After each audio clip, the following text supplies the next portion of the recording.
some more infrastructure. Now, those of you may have gone in the tram shed or Mews down there, Hatherley Mews, in the past. It's got some nice little restaurants and cafes, but this is quite interesting for people into music. This is about the infrastructure. In there are a bunch of small recording studios. It's no longer there now, but there used to be a mastering studio there called Hilton Grove. Now mastering, when you make a record, I'm saying record delivery, not CD. When you make a record, an album, to make it sound good on the radio, it's mastered. There is a guy who does some technical stuff to make it sound good. And one of the best mastering studios used to be there. And lots of artists, lots of bands would deliberately come and say, I want my record mastered here at Hilton Grove. And they'd come from all around the world. Now, lots of famous bands have done that. One of them I'll talk about is Coldplay. The first Coldplay single was actually mastered at Hilton Grove. Coldplay's first single was released by a small independent record label based in Walthamstow. It was actually next door to where Stella Creasy's office is in Orford Road. And it's called not Small Wonder, that's the other one, we're going to talk about in a bit, Fierce Panda Records. So Fierce Panda was a very thriving independent record label, released lots of indie artists, Coldplay but one of them, and lived here, was based here for a long while. It was based here because the guy who owned it, Simon Williams, who was an NME journalist, lived down the road. Simon used to bring his interview subjects up to Waltham Forest. He told me that he once interviewed Green Day. First time Green Day, the big American punk band, came to Walthamstow, and he took them to play football in Epping Forest. He would take all of these bands who'd come to speak to the enemy to the Nag's Head for a beer. And wouldn't that be interesting if we were there at those times, and maybe you were. So in there we've got some recording studios, lots of bands have used it. I think Blazing Squad had used it. I'm reminded that in the early days of hip-hop, there was a famous Leighton hip-hop band called Gunshot. They recorded their stuff in there.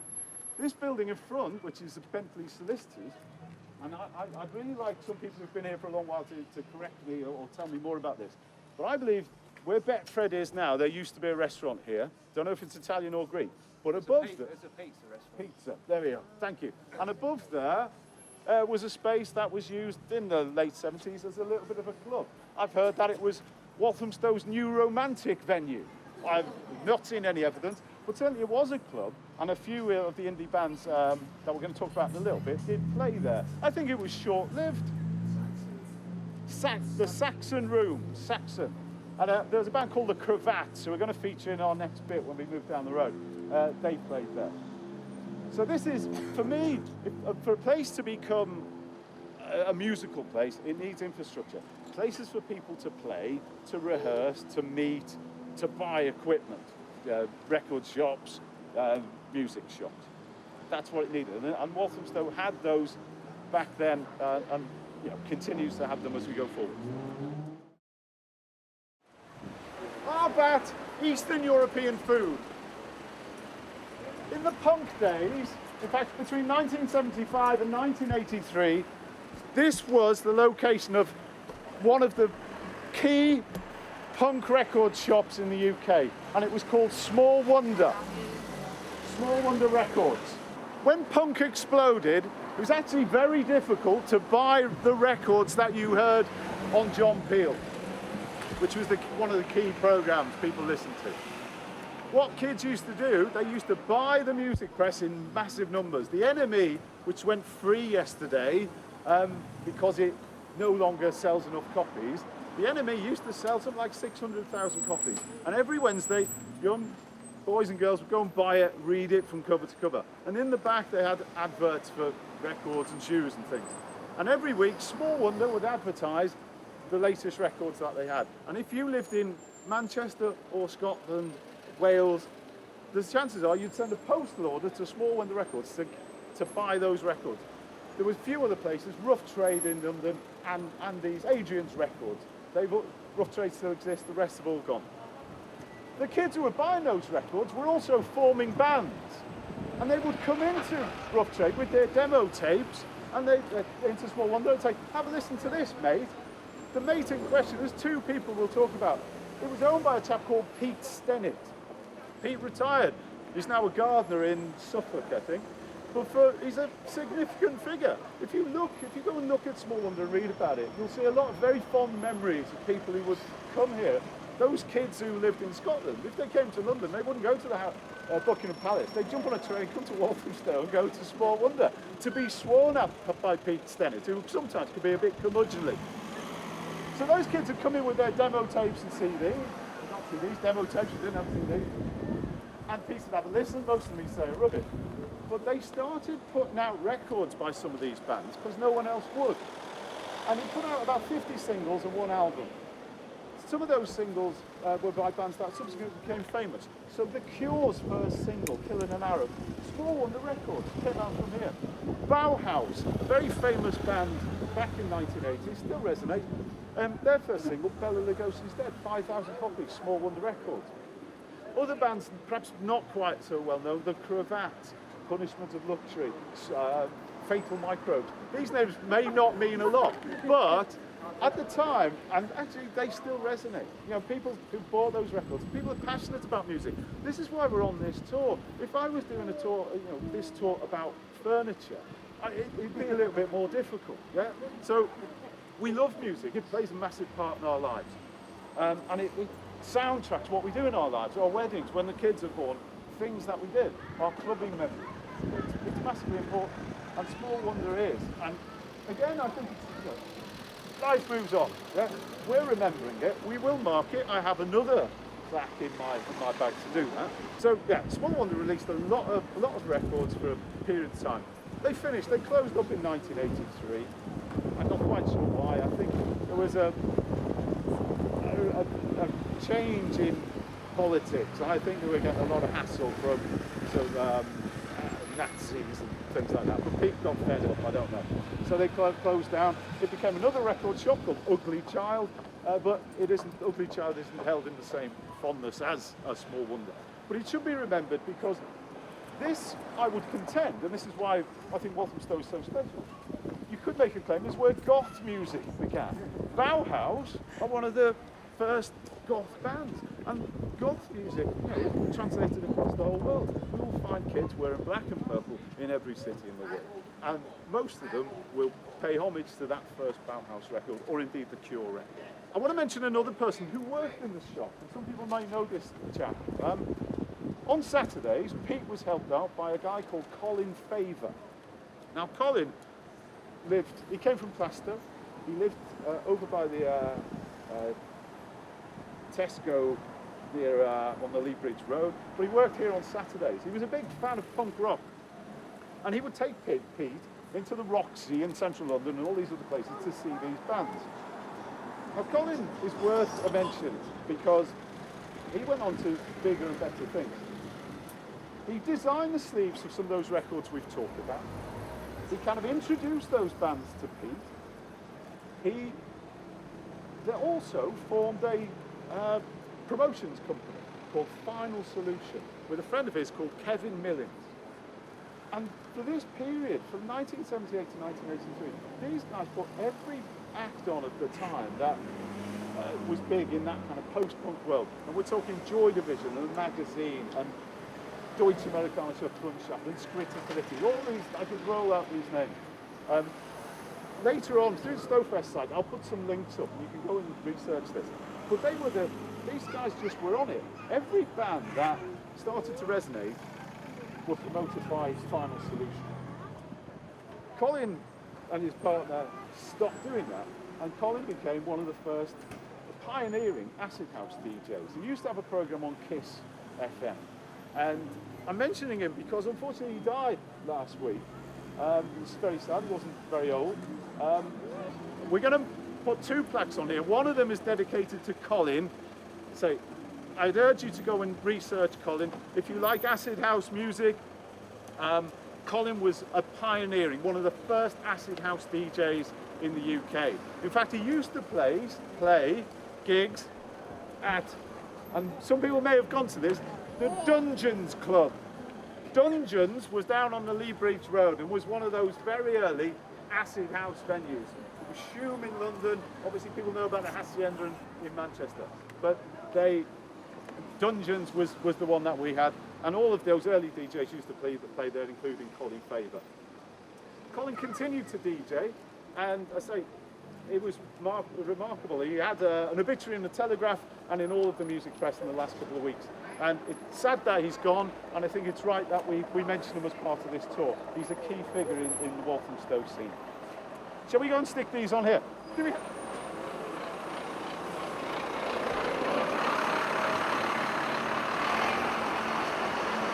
friend, I want to put this on the floor. We can take it off, but whoop, we'll put that.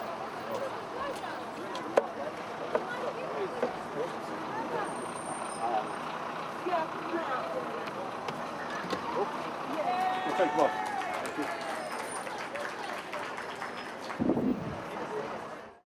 Let's go to the Rose and Crown. Yay! Not for that.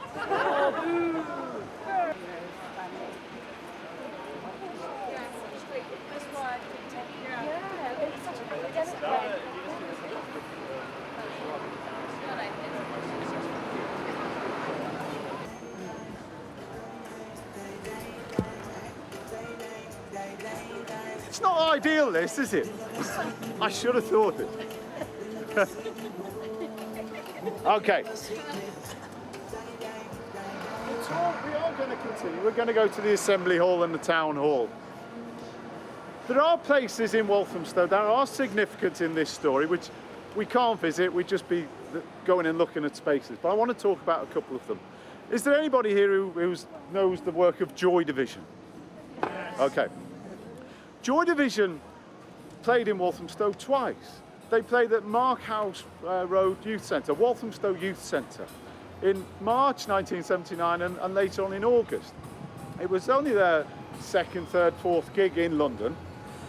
And their first gig was the previous Christmas at the Hope and Anchor, a famous gig venue in London on Upper Street.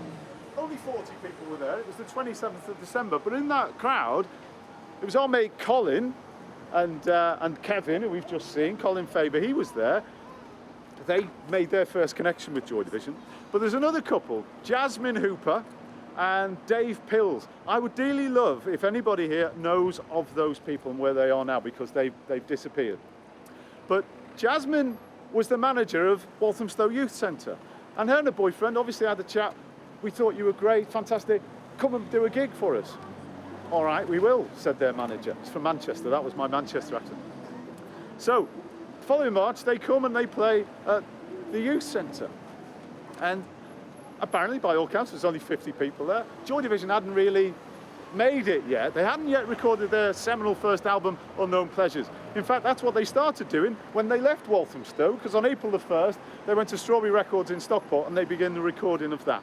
But the Friday before, they do a gig here. Not many people there. They come back, as I say, in August. But they come back on other occasions because they don't have much money. They haven't made any money. They can't afford to stay in hotels. So when they come to London, they stay at Jasmine and Dave's house. I would love to know where that was. I don't know. They stay there. If anyone's watched the Joy Division movie Control or 24-Hour Party People, some of these events are documented. The Control movie tells of the fateful love affair that Ian Curtis, the lead singer, has with Anique Honoré, a journalist. She interviews them at this house in Walthamstow. There's famous photographs of Joy Division, photographed at Queensway Station by Anton Corbijn, who went on and directed Control. The night before that photo, they're staying in Walthamstow. So Walthamstow Joy Division is a significant place for them. Next year, the bass player of Joy Division New Order, Peter Hook, is bringing out a book about New Order. I'm hoping he may have some clues there and we can follow them up. The Factory Records, that Joy Division are on Factory Records, famous Manchester label, they also have strong links here. They have those links because of Small Wonder. Joy Division, one of their records, Sordide Sentimental, 1,572 copies were produced. 100 of them sent to Small Wonder. They're in batches. People collect and try and find out where every one of these 1,572 records are. And 100 of them started life over here. Colin and Kevin put Joy Division gigs on in lots of places. In fact, New Order, that Joy Division became, play at the Assembly Hall. on the 24th of September 1981. Bauhaus, who we mentioned before, also play at the Assembly Hall. I think that's wonderful. I would love it if some of those bands that we all listen to now were playing at the Assembly Hall. And can you imagine what it's like watching 1,000, 1,500 long coat clad Gotham punks coming down here from Walthamstow Central? Maybe that will happen. Maybe they'll go to the EDM cinema. Another place that we would go to, if it was nearer, is down at Black Horse Road. Bark Studios. Has anyone heard or been to Bark Studios? Blenheim Road. It's a good studio and it's used by a lot of labels. It's where Primal Scream recorded their seminal, I'll use that word more than once today, seminal album Screamadelica in Walthamstow. The single that came from that record, Loaded, which exploded, was mixed and remixed by a guy called Andy Weatherall, again at Bark Studios. We'll talk about Primal Scream a little bit more in a bit. Bark Studios, I love this, is a studio formed by two guys from Walthamstow. One of them, Brian O'Shaughnessy, the other one, John Connor. Brian is still around, he still runs the studio. In fact, we've got a plaque for Brian, but we're not going to stick it on there, but I'm going to go and give it to him today. That studio is run by these two guys. These two guys also write music. They do daft novelty songs, and one of their daft novelty songs becomes a massive hit. Does anybody remember a song called Star Trekking by The Firm? Right. That was a daft novelty hit made by Brian and John. It was produced by Brian, written by John. It sells 1 million copies. It gives John enough money to sell his stake of the studio to Brian. John goes and lives in California. I don't know why I do that, it's like California here. He becomes a film composer. He's made music for Peter Jackson movies, the guy who did Lord of the Rings. So I can imagine, I've not spoken to him, there he is, on the beach, weather like we've got here, having a happy time. Brian chose to stay in Walthamstow. Good old Brian. As well as Primal Scream, other bands, lots of bands have used that. And again, I won't tell you the full list, worthwhile checking it out. But those of you who like a certain type of indie music, shoegazing, My Bloody Valentine, their first EP recorded down at Bark Studio. Bands like Denim, Beth Orton, more recently, next door or in the vicinity of Bark are the rehearsal studios, Pulse Studios. That's been used recently by Nena Cherry. Now Nena Cherry is a famous artist from the 80s, 90s, is back touring. Her support band, there's a couple of guys called Rocket Number 9 who are from Chingford. In fact, the drummer from Rocket Number 9 teaches drums at the music college on Greenleaf Road. It's all connected. I mean, when you look at this, you see all these little things rooting in. Primal Scream I've mentioned. The other thing about Walthamstow, we can't go there, but if any of you, like me, have had to pay a parking fine, you've probably gone to the Alpha Business Centre on Grove Road. The Alpha Business Centre in the 90s was the home of reggae. It housed the Trojan Records tape store. Trojan Records is a massively famous reggae label with ska, and all their tapes are there. Next door is a studio run by a man who is probably the leading reggae producer called Adrian Sherwood. Adrian Sherwood has produced lots of records. He used to work with 9 Inch Nails. He worked with Primal Scream, but he's more famous for dub, techno, and working with artists like Lee Scratch Perry and Bim Sherman. And he used to do it all down there on South Grove for about 6 years. Some albums, famous albums on his label. His label is called On You Sound. He also, in 1997, our old friends, Primal Scream, must love Walthamstow. They're back again. They've done another album, sells lots, but they want to do a dub version. So they come into the studio with Adrian Sherwood and they sit down and they do this album called Echo Deck. And again, recorded in Walthamstow. And not many people know that. More people know that today. But Adrian Sherwood, we haven't got a plaque for Adrian. I think we should. He now lives in Ramsgate. I spoke to him the other day. Can you hear that? Name dropping. This is what I do as part of my research. But he's a very friendly guy. He told us all about the stuff here, some of the artists that he played that he loves. And again, I'd urge you to go and have a listen to the On You Sound label and have a listen to what Adrian did and feel the Walthamstow vibe. So for me, music places are because there are places to play, places to rehearse, and also because they contain catalysts. Those catalysts are Pete Stennett and Colin Favour and Adrian Sherwood and Brian O'Shaughnessy. And I can see some catalysts in here, I think. So, and certainly with the children. Walthamstow Fest, obviously, is about the present and about the future. And our tour is to just bring that together, isn't it? And to do that. And I think, I say, this is what excites me. There's something about this. I often say to people, I'm very boring. I don't read novels. I read books about rock and roll and political diaries. I don't really think I'm boring. I find them fascinating and I'm passionate about it. I think we'll have a little quiz. I've got some prizes. Can I have the magic bag of... Right. I'm going to do a little quiz. It's not about Walthamstow. You're not being tested at this stage. It's just general music stuff. I have to warn you, the prizes aren't totally fantastic. They vary. And it's going to be really arbitrary here. I'm going to say a thing. The first person to shout out the answer. This isn't going to work, is it? Okay. This is the question. Pass me a prize. Tell you what we'll do. I have a Stowe Festival t-shirt. Make it a hard question. What size is it? This is a large, but it can be changed for whatever size is necessary. So, Gene Simmons was the bassist, co-vocalist with the band Kiss. Kiss. I haven't finished the question. You two, all of you are out. Right. Was the bassist, co-vocalist with the band AC/DC, true or false? False. True. Right. This man's worked very hard with the camera. I'm gonna. Hey! The answer was false, but I think this is in the. That's what we're doing. This is harder. What have we got here? Right. This is the Bible, everyone. There is no reference to Walthamstow in this book. It was made in, I think, about 1983, and it veers, as my tour perhaps has too much towards the music of Manchester and Factory Record, this also focuses a lot on madness. I don't know why. But anyway, I bought it last week in the Georgian Village to win this fantastic prize.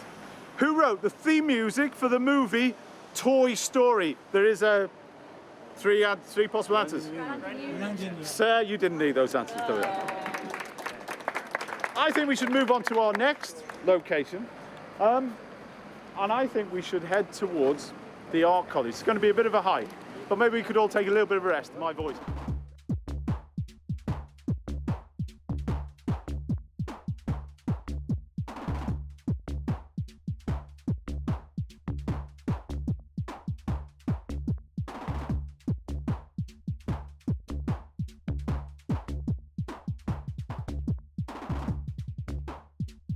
Gather here for just a short while. I want to talk about the bell and about the kind of shift in music of venues. Just a couple. I was reminded coming down. There were a couple of points I wanted to make about the EMD, which I think were worth mentioning. 1966. It's the very first show played in the UK by James Brown. He was on TV the night before. They'd never done this. Ready, Steady, Go was a big popular PoP TV programme in the 60s, and they devoted a whole half hour of one show to James Brown the night before he played in Walthamstow. The gig was a sellout, of course, but one of the notable attendees was a young boy from, at the time, down in Kilburn, called Eddie Grant. Now, Eddie Grant became a famous pop reggae artist. You'll have rocked down to Electric Avenue. He's in a band called The Equals. Eddie Grant talks fondly about this. He said, I saw James Brown. I'd never seen anything like it before. And I legged it. The next day, I didn't have a ticket. I ran from my home in Kilburn, couldn't afford to Walthamstow, just to be in the presence of this greatness. And he claims that he was hanging around outside, and one of the managers of James Brown saw this sad-looking boy, asked him to sell a few programmes, which he did. And as a consequence, he got a ticket. But again, that was the impetus that he needed, perhaps, to go and become the artist that he became. At the bottom of my road, Milton Road, there's a chap called Barry Coyden, who, when I was tweeting about this, said, I saw that show. He lived in Brighton. He said, I drove up in my Ford Anglia to see that show. It must have been such a compelling show that he obviously decided to stay and is still here 60 years later. I should mention, the cinema stopped putting these gigs on in 1973. And that's because they turned it from a one-screen auditorium, which could accommodate 3,000 people, into a three-screen multiplex, so it no longer became economically viable. But I think we started to see a shift in the kind of music that was being promoted. So instead of these entertainment variety bills of artists, pushed around by these promoters, including Don Arden, the father of Sharon Osbourne from X Factor, a notorious figure in the musical underworld. We started to see smaller productions. And in the 70s, we see the rise of prog rock and subsequently punk rock. And those bands didn't play there. They played where we're going to go next. They played at Walthamstow Technical College. And so all these bands that we all know, Deep Purple, Fleetwood Mac, or rock bands, big rock bands now, but when they were starting out and able to play in 1,000-seater venues, would play in colleges and art colleges. We should mention, of course, the Standard down at Black Horse Road, which is, again, no longer there, and a travesty, really. A commitment from the council that may be retained or open as an entertainment venue has been made, but it's yet to materialise. But again, through the late 70s and the 80s, that was the key venue for certain types of bands, latterly promoting mainly the kind of tribute acts, but still able to, pull in a decent crowd. Some notable people from Walthamstow that we've not mentioned, but many bands have members who were born here, and I'll mention a few of them. The Dave Clark Five. Everyone remember the Dave Clark Five? Very big band, time of the Beatles. Actually, I didn't. They were a very big band at the time of the Beatles. Their saxophonist, Dennis Payton, lived by Lloyd Park in Carr Road. Actually, Lloyd Park is home for quite a lot of musicians. There's a progressive rock band, big in America, big in the UK, still going. Uriah Heep, anyone know them? Uriah Heep. Mick Box, the leader of Uriah Heep, Brettenham Road, I believe, so from there. Jump forward a little bit, my friend just told me, Def Leppard have connections here, Cooler Shaker, Alonzo Bevan, I think, was born here. We know about E17, haven't mentioned them, but they're all local lads. Blazing Squad, again, had big hits. Lethal Bizzle, the tour is called From Buddy to Bizzle, and Lethal Bizzle is big in grime. Now, he's left Walthamstow, but he did go to the Holy Technical College there, but made his early stuff here. He was part of a grime group called the More Fire Crew, and he's got some very interesting stuff on YouTube. One of his hit songs, Pow, I commend to you, but there's another one as well where basically, and I would caution him against doing this, it's him telling the tale of how he used to nick cars from in Walthamstow, and I'm sure he can be done for that, but anyway, that's his problem, isn't it? I know we all have different views about X Factor, but Fleur, remember, she came from here, she was George Monarch's college. So the point I would make, and we're seeing this tonight at the 120 artists that are playing at Stowfest, it's music will continue. These kids, in their mums and dads' mobile phones, have more recording power, of course, than the Beatles could ever dream of. And they're able to do magical things, and probably are, in bedrooms or rehearsal studios. They're not all switched off from music. They don't all play, they don't buy music anymore, of course, that's a big difference. But they still will form bands, and that's going to continue. And I'm sure that some of the artists that are playing here are going to feature on subsequent tours in the future. We stopped at the Bell. The Bell isn't really a massive music pub like some of them. In the 70s, London's pubs become part of a scene. I mentioned the Hope and Anchor on Upper Street, famous for pub rock. So all bands like Dire Straits, or another one we'll mention, Kilburn and the High Roads, Dr. Feelgood, all start playing these pubs. They're in kind of places, again, you don't associate as music places, like the Moonlight West Hampstead, the Greyhound in Fulham. You look at the flyers for these places and it's astonishing. It's a list of every famous band you've ever heard of, playing for 75p. Oh, the Joy Division shows were 60p. They went up to 75p. The Beatles shows I mentioned were about equivalent about 20 quid. But yeah, all these bills are the Nashville outside West Kensington Station, a big home of punk rock. The Bell wasn't one of those. It did put on musical acts, as it still does now, but I think it lacks the infrastructure. It doesn't perhaps those basement venues that often bring it about. But the Bell is where a lot of people would congregate who went to the college. And we're going to talk about a couple of them, Ian Jury and one of his tutors, Peter Blake. And some of you may have listened to a radio programme on Six Music a few weeks ago. Peter Blake was talking about his memories. Peter Blake used to travel into Walthamstow. He didn't live here, but he taught art at the art college. His first day here, he describes he had to get 3 buses or trains. He gets the 1, 2, 3, and he gets off and he goes to the college. He can't find his students. Where are they, he asks. Oh, they're all out doing a life course, some drawing in the open. And then someone tips him, actually, you'll probably find them in the pub. So he comes along to the Bell, and that's where he finds his course, including Ian Jury. This pub, let's say, would have been used, obviously, by all those people we mentioned. God, it's a significant space. But let's go and have a walk over to the Assembly Hall and to the Art College and have a think about that.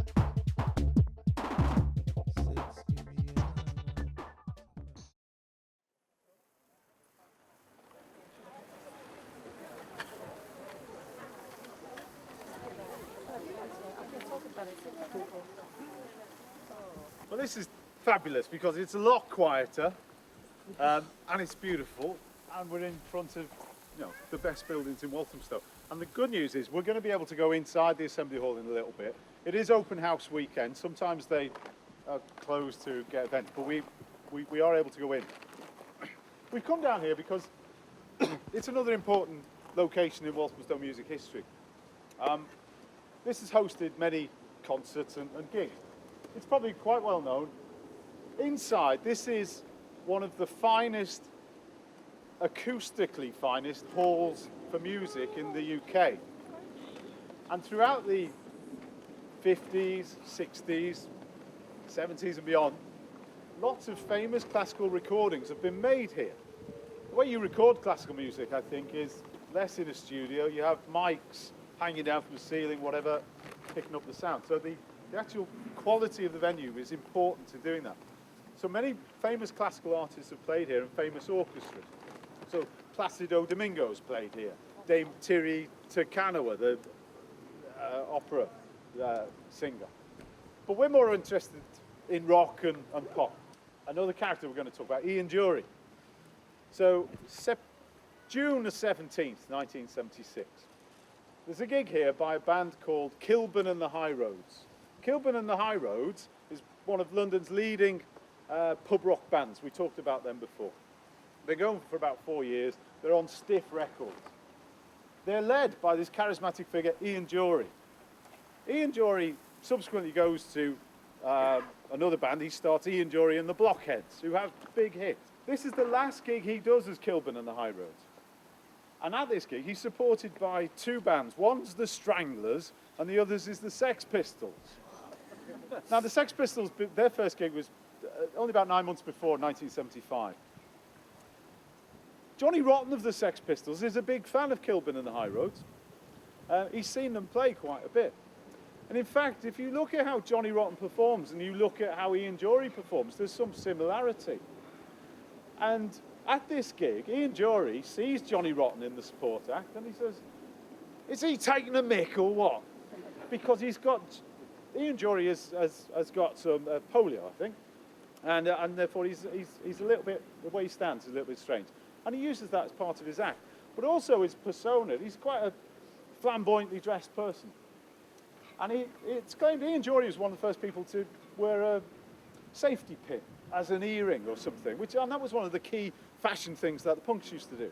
So he sees Johnny Rotten on stage wearing similar clothes to him, a kind of Teddy Boy mashup, standing the same as him, kind of with an attitude, with these things. And I don't know whether it was his intention, but it's the last gig they ever play. Yeah, I think he says, look, these kids are doing this differently, better than me. I'm not going to do this. And he breaks up the band. Now, the Sex Pistols, there's only 80 people in this show. There's only 40 people watching the Sex Pistols. But like all these Sex Pistols gigs, there's a lot of claims made for who was in that audience. And again, there's books and documentaries about the time they played in Manchester. And of the 37 people there, every single one of them went on to form a band. Simply Red, the Smiths, Joy Division, The Fall, or did something else, Paul Morley, journalists and things, record producers. So the Sex Pistols haven't quite got their notoriety at this stage, but they're gaining something. Their fans are starting to dress a little differently. So they do this gig. A couple of weeks before, of course, they had played in Manchester, this gig at the Free Trade Hall, promoted by the Buzzcocks. And in that audience, one of the people, and it's documented in the movie 24-Hour Party People, is a TV journalist called Tony Wilson. Anyone heard of Tony Wilson? Okay. So Tony Wilson is a TV journalist. Rather uniquely, he's the only guy in the country who's got a music programme. So he puts bands on.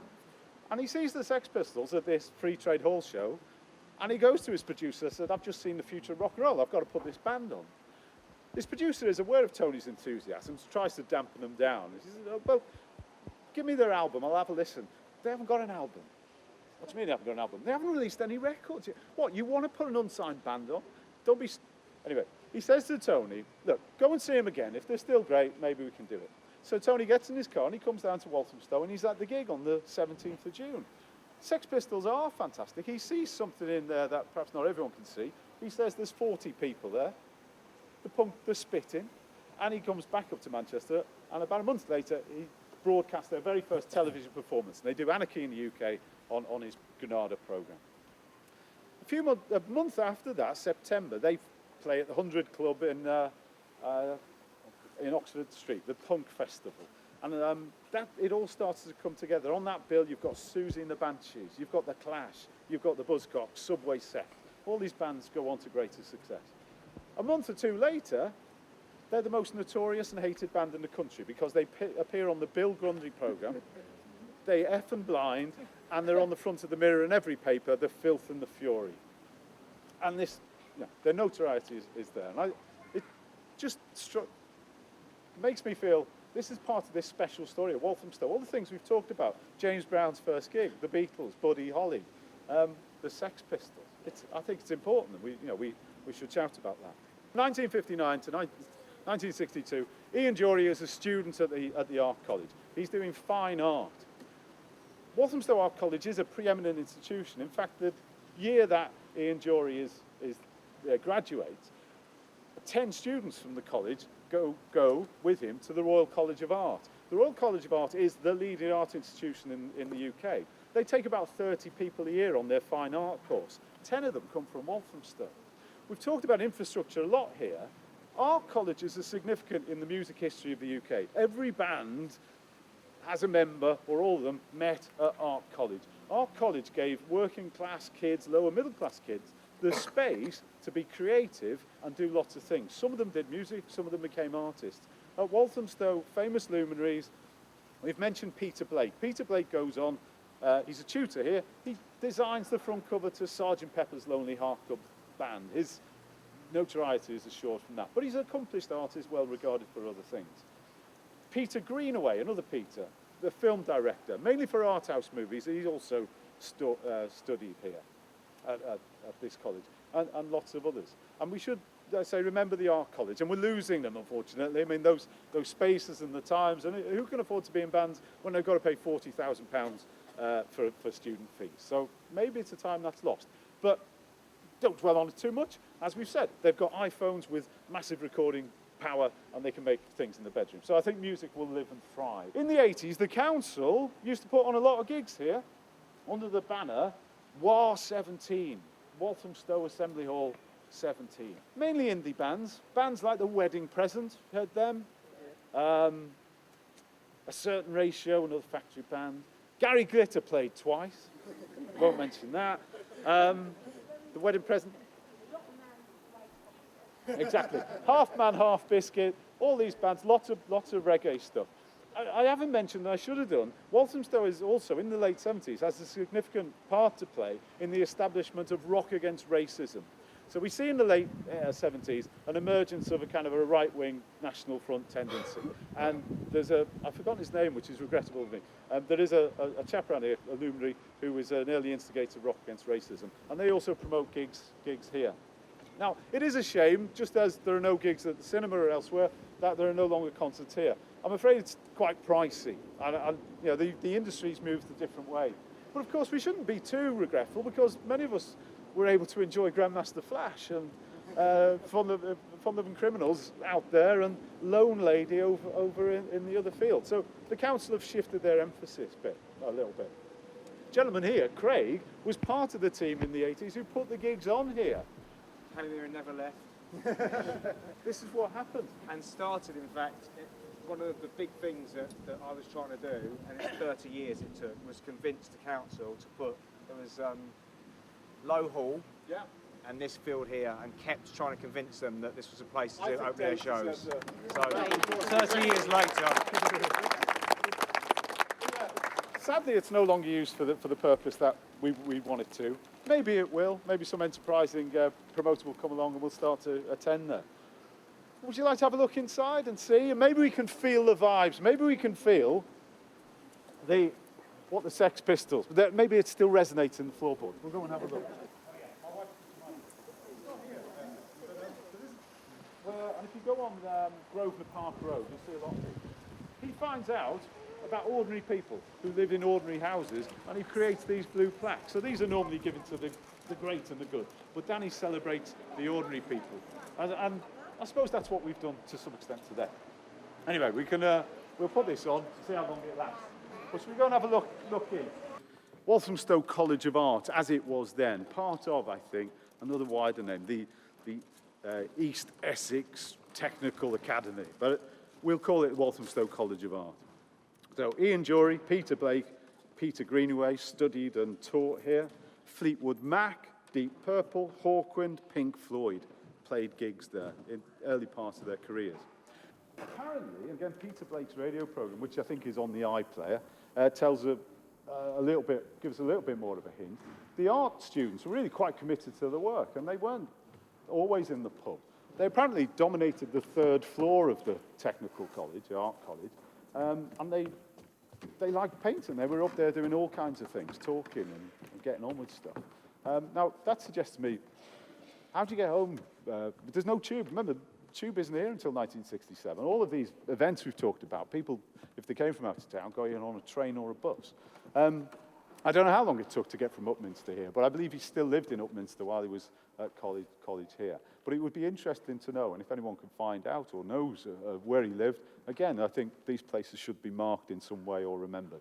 But anyway, we have an Ian Jury CD. I think we won't ask a question off the card. We'll ask a question about Ian Jury. Can anybody name an Ian Jury hit? Straight away, sex and drugs and rock and roll. Because the children are here, thank you. We haven't talked so much about the first two of those, and I think that's appropriate. But when we do our night tour, maybe we can. When is that one on? We have another question. It's a true or false answer. Justin Bieber nearly became an ice hockey professional. True or false? True. Wrong. False. Madam?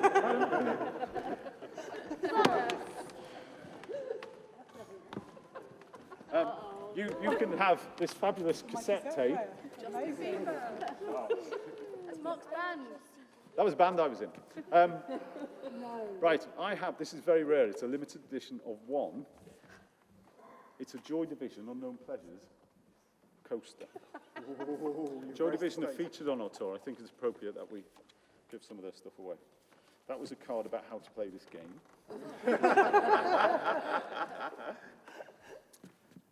Elton John, who I don't believe played in Walthamstow, I've not found evidence of that, was born with the surname Dwight. True. Who's that gentleman over there? I've one last gift. And again, it's rather dominated by factory records, because this is what I have at home. This is a copy. It's a very good book. It's a compendium of all of the factory records artwork. I think this is an appropriate question for where we are. We've talked about classical music. What type of instrument did Stradivarius normally make? This is. Guitar. It wasn't guitar, I'm afraid. It was a violin. But too many people. Who did that? Who's that? This is merely a token gesture. Thank you. I think that concludes our tour. I may have forgotten things. I tell you what I have done in the course of this. I have created a Spotify playlist, which I have tweeted about. It will be up on a link on the Walthamstow website. It's got 34 tracks. I should mention some of them. Small Wonder Records is mentioned in a song by The Clash, Hitsville, UK, famous Clash song that talks about these punk record shops, and Small Wonder gets a name check in there. Walthamstow is named in songs by the Cranberries. Paul McCartney, Wings, they have a song called Old Siam Sir off one of their albums. He has a song about Walthamstow on there.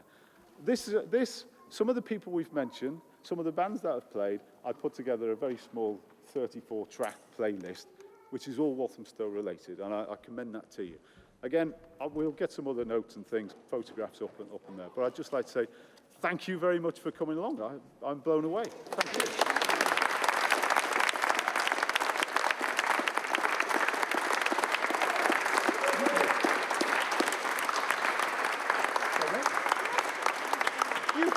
Wilder would like to stick one of these up. Yeah, so I think he should. This is about the future.